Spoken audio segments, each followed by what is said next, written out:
You walk by some of these machines, and they have souls, and they will talk to you. This is Mecca. This is motorcycle Mecca.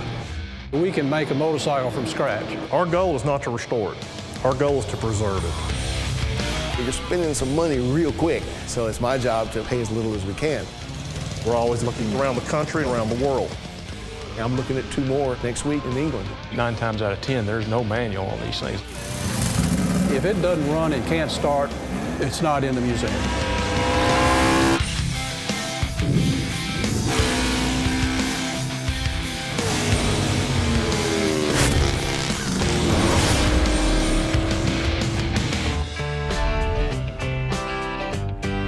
This is our restoration area. This is the heartbeat of the museum, if you will. This is where everything comes to life. Lee oversees the 4 restoration technicians we have in the museum. And he also wears another hat as our machinist. And the machine shop's been ahead of the curve on Yeah, this we're one. good to go on the machine shop. Yeah, the machine shop didn't have to touch the bike, so that was great. No. Chuck is the senior restorer we have on team. The bikes he's worked on, some of the most historical bikes in the world. Chuck's got a pretty strong background in racing as well. The scuffs on the leathers are from falling down and crashing.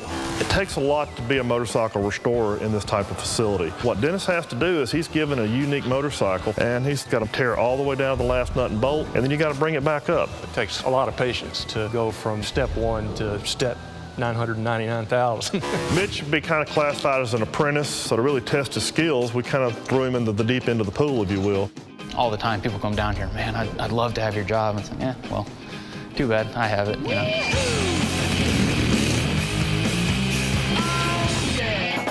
These things are a rocket ship, apparently.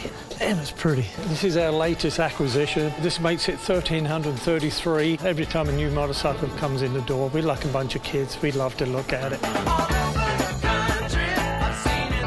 Just got all the stuff back from Goodwood Festival Speed, so we're getting ready to see how things traveled across the ocean. Let's see how she looks.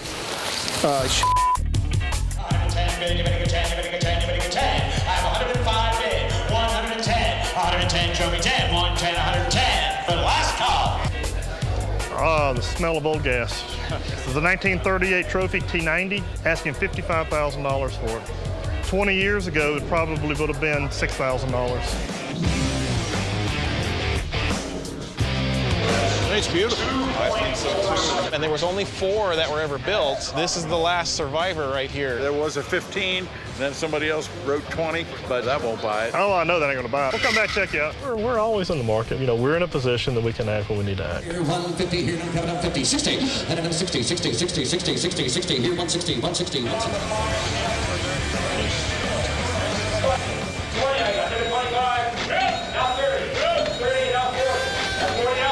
Yeah, we've had a great time here at the Mid-America auction.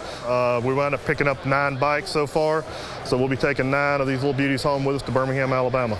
Sold the bike, $100,000. Appreciate your patience, sir. Everybody here has passion, and it comes out, it boils out of them.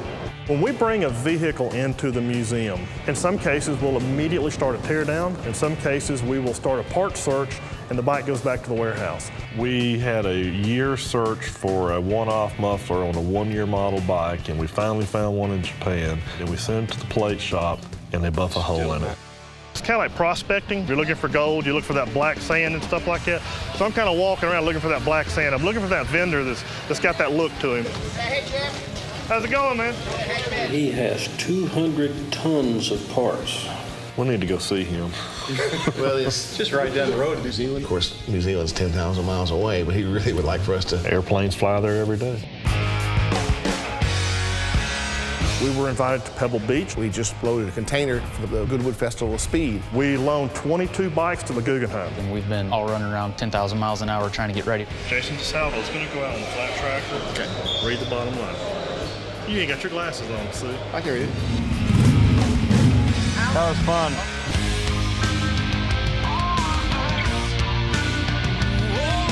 Mr. Barber's goal was to get the best motorcycle museum in the world, and if you do that, they have to be alive.